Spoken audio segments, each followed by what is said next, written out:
عزیز دوستو، بزرگ اور بھائیوں، قرآن مجید فرقان حمید میں سورہ قصص کے اندر اللہ تعالیٰ نے فرمایا تلک الدار الآخرۃ نجعلها للذین لا یریدون علوا فی الارض ولا فسادا۔ فرمایا یہ آخرت کا گھر ہے۔ ایک دنیا میں انسان کا گھر ہوتا ہے، ایک آخرت کا گھر ہے۔ فرمایا یہ آخرت کا گھر ہم نے ان لوگوں کے لیے بنایا ہے جو زمین میں نہ تکبر چاہتے ہیں اور نہ فساد پھیلاتے ہیں۔ یہ آخرت کا گھر ہم نے ان لوگوں کے لیے بنایا ہے۔ اور فرمایا والعاقبۃ للمتقین، آخرت کی بھلائی پرہیزگاروں کے لیے، جو لوگ نہ تو تکبر چاہتے ہیں نہ فساد کرتے ہیں، جو متقی بن کے اللہ سے ڈر کے وقت گزارتے ہیں، یہ آخرت کا گھر ہم نے ان لوگوں کے لیے بنایا۔ نبی پاک صلی اللہ تعالی علیہ وسلم نے لوگوں کے دلوں میں خوف خدا پیدا کیا، تو حضور علیہ السلام کے بعد بھی جو خلفائے راشدین ہوئے، حضرت ابوبکر صدیق سے لے کر امام حسن تک، حضرت ابوبکر صدیق، سیدنا عمر فاروق، عثمان غنی، مولا علی، اور حضرت علی کے بعد 6 مہینے تک حضرت امام حسن نے بھی خلافت کی۔ تو یہ سب لوگ اللہ سے ڈرنے والے تھے، پرہیزگار تھے۔ یہ وہی لوگ تھے جن لوگوں نے نہ تو اترائے زمین میں نہ تکبر کیا نہ کوئی فساد کیا، وہی لوگ تھے۔ اس کے بعد پھر ملوکیت آ گئی اسلام کے اندر، بادشاہت آ گئی۔ حضرت امیر معاویہ رضی اللہ تعالیٰ عنہ پہلے بادشاہ ہیں اسلام، اور بعد میں جو لوگ ہوئے انہوں نے بادشاہت کی، خاندانوں کو نوازا، بڑے بڑے لوگوں کو وظیفے دیے، سیاسی چالیں بھی چلی، بہت سارے جگہوں پہ فساد بھی ہوا، بڑے حالات خراب بھی ہوئے۔ لیکن اللہ تعالیٰ نے میرے نبی پاک علیہ السلام کے دین کو یہ کمال دیا ہے کہ یہ دین بھی موجود رہے گا اور اس پر ہمیشہ عمل کرنے والے بھی موجود رہیں گے۔ اللہ تبارک و تعالیٰ نے پھر ایک خوبصورت انسان، بنو امیہ کی حکومت تھی، اسی میں سے ایک خوبصورت دھلا ہوا، سجا ہوا، سمرا ہوا، خوشبو والا، میٹھا بھی، ٹھنڈا بھی، پیارا بھی، نیک بھی، متقی بھی، اصول والا بھی، رسول اللہ علیہ السلام کا غلام حضرت عمر بن عبدالعزیز، اللہ تعالیٰ نے یہ مرد مجاہد پیدا فرمایا۔ آپ مدینہ شریف میں پیدا ہوئے۔ آپ کے جو والد گرامی تھے وہ مصر میں گورنر تھے۔ حضرت عمر بن عبدالعزیز رحمت اللہ تعالی علیہ کی جو والدہ ہیں وہ حضرت عمر فاروق کی پوتی ہیں، تو آپ کی رگوں میں فاروقی خون بھی تھا۔ حضرت عمر بن عبدالعزیز رحمت اللہ تعالی علیہ کے والد گرامی نے آپ کو مدینے میں پڑھنے کے لیے چھوڑا۔ حضرت صالح بن کیسان ایک عالم اور محدث تھے، ان کے پاس آپ نے تعلیم پائی۔ اور جناب عمر بن عبدالعزیز رحمت اللہ تعالی علیہ کے والد اگرچہ مصر میں تھے، لیکن آپ کو مدینہ میں رکھا، آپ نے مکمل تعلیم حاصل کی، علم حاصل کیا، چھوٹی سی عمر میں قرآن پاک کے حافظ بھی ہو گئے۔ پھر جب بڑے ہوئے تو اللہ نے یہ موقع دیا، چونکہ خاندان کی حکومت تھی تو آپ مدینہ شریف کے گورنر بنے، اور مدینہ منورہ کے ساتھ ساتھ آپ کو طائف کی حکومت بھی ملی، مکہ مکرمہ کی حکومت بھی ملی۔ پھر بعض جگہ پہ تو یہ ہے کہ آپ نے خود کسی وجہ سے استعفیٰ دیا، اور بعض جگہ یہ ہے کہ سازش کر کے آپ کو معزول کیا گیا۔ لیکن حضرت عمر بن عبدالعزیز نیک بڑے تھے، پرہیزگار بڑے تھے، پر خوش لباس بھی بڑے تھے۔ خادم کو جب بھیجتے تھے بازار تو کہتے تھے جو سب سے مہنگا جوڑا ہو وہ خرید کے لانا۔ خوشبو بہترین استعمال کرتے تھے۔ جب گزرتے تھے تو لوگوں کو پتہ چلتا تھا کہ کوئی عام نہیں گزرا، عمر بن عبدالعزیز گزرے۔ جب تک گورنر رہے، جب تک خاندان میں رہے، ماحول اور رہا۔ سلیمان بن عبد الملک خلیفہ جب جانے لگے تو انہیں وصیت کر دی کہ میرے بعد عمر بن عبدالعزیز خلیفہ ہوں گے۔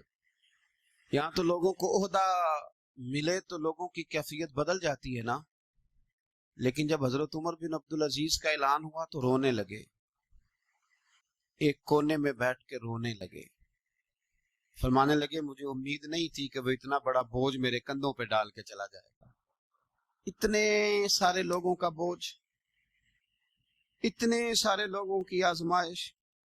خیر چونکہ وصیت تھی، آپ کی بیعت لی گئی، بیعت لینے کے بعد آپ منبر پہ چڑھے۔ تو فرمایا لوگوں میں تمہیں آزاد کرتا ہوں، اگر تم میرے علاوہ کسی کو حکمران بنانا چاہو تو مجھے کوئی اعتراض نہیں ہے۔ لوگوں نے کہا نہیں، آپ ہی ہمارے حکمران ہوں گے۔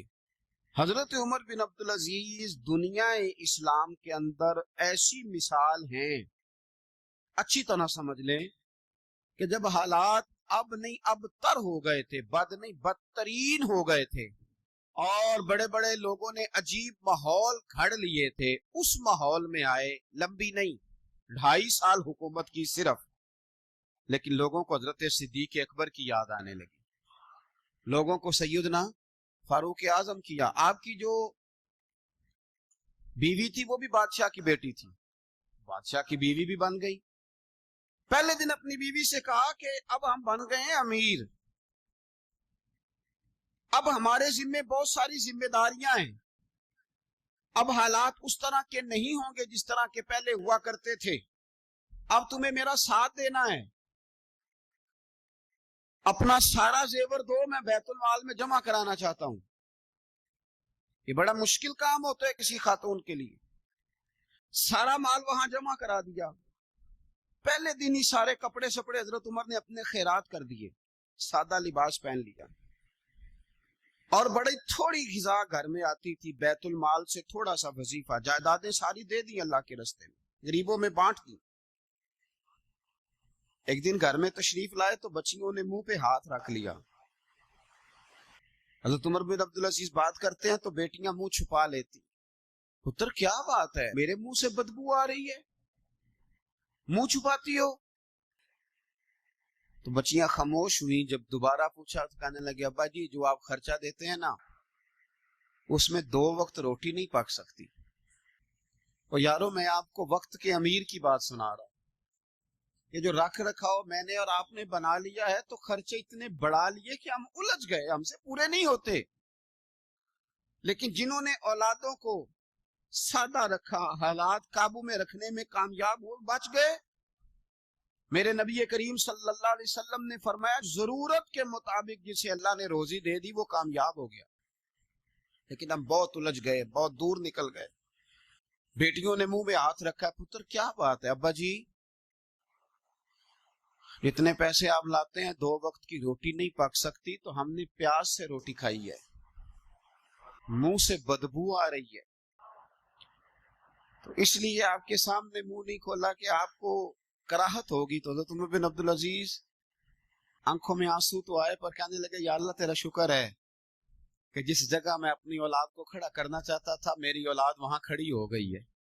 یہ پیاز سے روٹی کھا کے بھی شکر ادا کر، پیاز سے روٹی کھا کے۔ حضرت عمر بن عبدالعزیز نے اپنے گھر کے اندر عید والے دن بیٹیوں نے کہا ابا جی جوڑے پرانے ہیں، یارو ہو جاتا ہے، بس تھوڑا سا نا توجہ کی ضرورت ہے، ہو جاتا ہے، نئے کپڑے لینے۔ اب ایک گھر میں شادی ہوتی ہے تو اس گھر سے تعلق رکھنے والے ہر گھر میں شادی سمجھنے شروع ہو گئی، لاکھوں روپے کا مال صرف کپڑوں پہ، جوتوں پہ اور ان کے لوازمات پہ لگتا ہے۔ غربت کیسے ختم ہوگی؟ حالات کیسے ٹھیک ہوں گے؟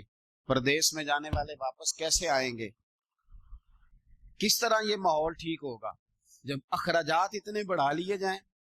حضرت عمر بن عبدالعزیز رحمت اللہ علیہ کی بیٹیوں نے کہا عید پہ کپڑے لینے، ضد کی تو جناب عمر نے اپنے وزیر خزانہ کو خط لکھا، فرمایا 1 مہینے کی تنخواہ مجھے ایڈوانس دے دو، بیٹیوں کے کپڑے لینے ہیں۔ تو جب بادشاہ عمر بن عبدالعزیز جیسا ہو تو پھر وزیر بھی نیک ہی ہوتے ہیں، وزیر بھی نیک۔ تو وزیر کہنے لگا حضور کچھ باتیں آپ سے سیکھی ہیں، اگر اجازت دیں تو کر لوں؟ کہا جناب کرو۔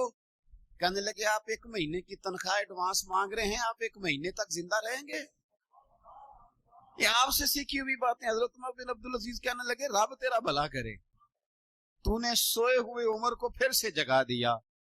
بیٹیوں سے آ کے کہنے لگے پتر پرانے کپڑے دھو کے پہن لو، اگر کپڑے دھو کے پہن لوگی اور پہن کے رب کی بارگاہ میں کھڑے ہوگی تو رب تو پہلے ہی بڑا قبول فرمانے والا ہے، اللہ تو پہلے ہی بڑا قبول کرنے والا ہے۔ تو صاحب یاد رکھیں حضرت عمر بن عبدالعزیز نے اپنے گھر کے اندر یہ ماحول پیدا کیا، اپنے گھر کے اندر یہ کیفیات آپ نے بنائی، بنا کر کے سجائیں،